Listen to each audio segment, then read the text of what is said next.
नमस्कार, मी भाग्यश्री पाटील. ही वेळ असते मार्केटमध्ये काय घडलं हे पाहण्याची. तर आज जे IIP आणि CPIचे आकडे यायचे होते ते आत्ता 5 मिनिटापूर्वी आलेत. तर मार्केटच्या दृष्टीने दोन्हीही आकडे चांगले आले. खरं हा लॅगिंग इंडिकेटर म्हणतो आपण याला, कारण हे होऊन गेलेल्या गोष्टींची आकडेवारी असते. त्याचा परिणाम मार्केटमध्ये खरं म्हणायचं झालं तर आधी येऊन गेलेला असतो. फक्त एक मानसिक समाधान, बाकी या पलीकडे काही नाही.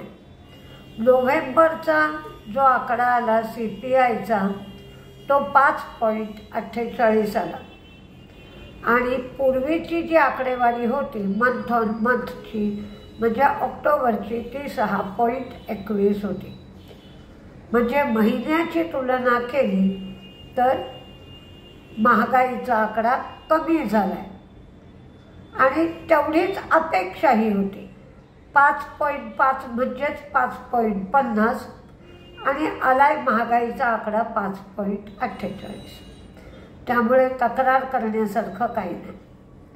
आणि त्याचबरोबर IIPचा आकडा मात्र आधीच्या महिन्याचा 1 महिना आधी असतो तो. तर IIPचा आकडा आला ऑक्टोबरचा 3.5 आणि अनुमानसुद्धा 3.5च होतं. आणि पूर्वीच्यापेक्षा म्हणजे मी बघितल्याप्रमाणे 3.2 वरनं 3.5 असा काहीतरी ऑक्टोबरच्या महागाईचा आकडा 3.5 आणि सप्टेंबरचा होता तो 3.2च्या आसपास होता. म्हणजे IIPसुद्धा सुधारलं आहे. IIP सुधारलं आहे, महागाई कमी झाली आहे. म्हणजे प्रोडक्शनमध्ये सुधारणा आहे आणि वस्तूंचे भाव कमी झालेत आकड्यांच्या दृष्टीने. आपण बाजारात गेलो तर आपल्याला काही तसं आढळत नाही. ही मात्र या आकडेवारीमध्ये फार मोठी गोष्ट असते, कारण ठराविक गोष्टींच्या किमतीचाच या महागाईचा डेटा काढताना समावेश केलेला असतो. त्यामुळे तसं आपल्याला आढळतं. टाटा कम्युनिकेशन केलेला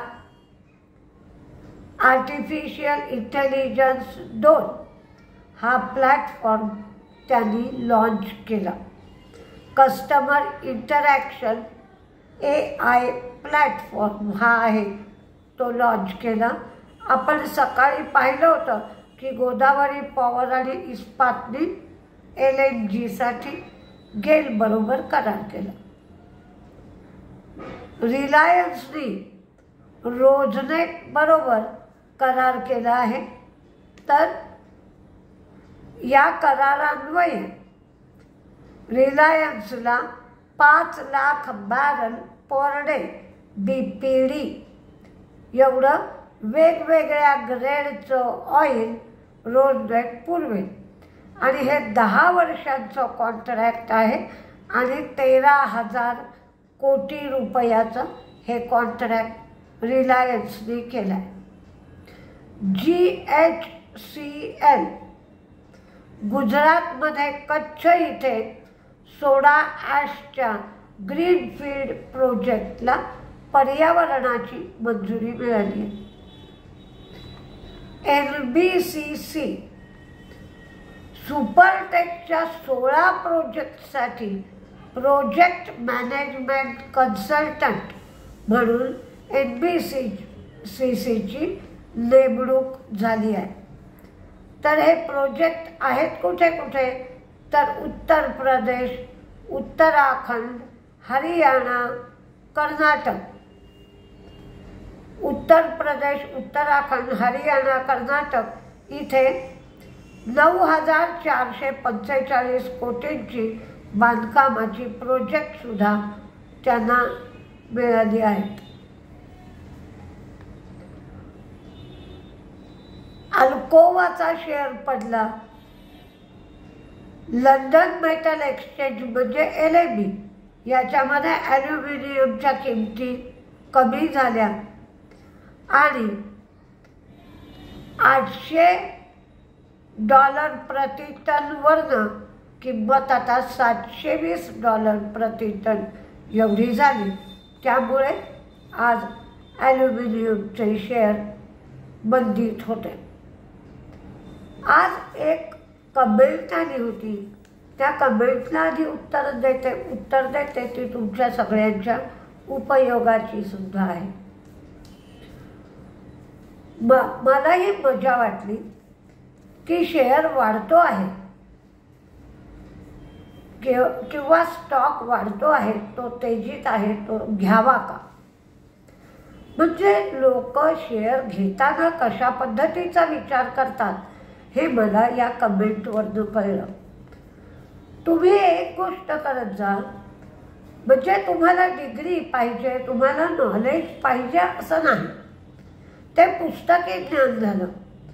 पण तुम्ही बाजारात गेलात तरी जी गोष्ट महाग झाली आहे ती खरेदी करायला जात नाही। जे आपल्याला घ्यायचं आहे पण ते स्वस्तात मिळतं का याचा विचार करता आणि घेण्यासाठी सुद्धा तुमच्या उद्देशाची कुठेतरी तुम्ही सांगड घालता।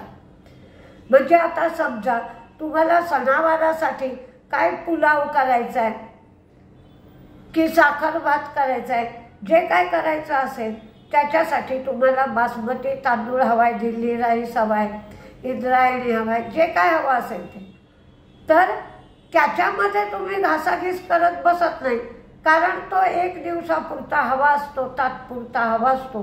पण ज्याच्यामध्ये तुम्हाला वर्षभरासाठी हवाय तर तो स्वस्तातच घेता, तुम्ही नवीन तांदूळ घेता आणि 1 वर्षांनी, कारण जुन्या तांदळाचा भाव चढा पडतो, तुम्ही 1 वर्षांनी वापरता।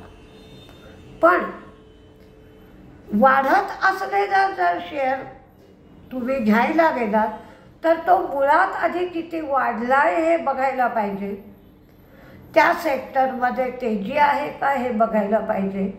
म्हणजे मुळातच शेअर वाढलेला खरेदी करणं हे कधीच योग्य नाही। तुम्हाला 8 दिवसासाठी 15 दिवसासाठी तो शेअर खरेदी करायचा आहे आणि चालत्या गाडीत पटकन चढायचं आहे, ज्याला अशी सवय असेल तो यशस्वी होईल, नाहीतर बाकीच्या लोकांना अपघाताला तोंड द्यावं लागेल की त्यांना समजत नाही आहे की पटकन मी कधी बाहेर पडावं आणि कसं चढावं। त्यामुळे कधीही शेअर वाढतोय हे शेअर खरेदी करण्याचं कारण असू शकत नाही। त्याच्यासाठी फार अनुभव, पुष्कळ कारणं, म्हणजे तुम्हाला मी असं उदाहरण देईन की समजा घरात पाहुणे आलेत, तर पाहुणे आलेत म्हणून मी अमुक मेनू करावा का,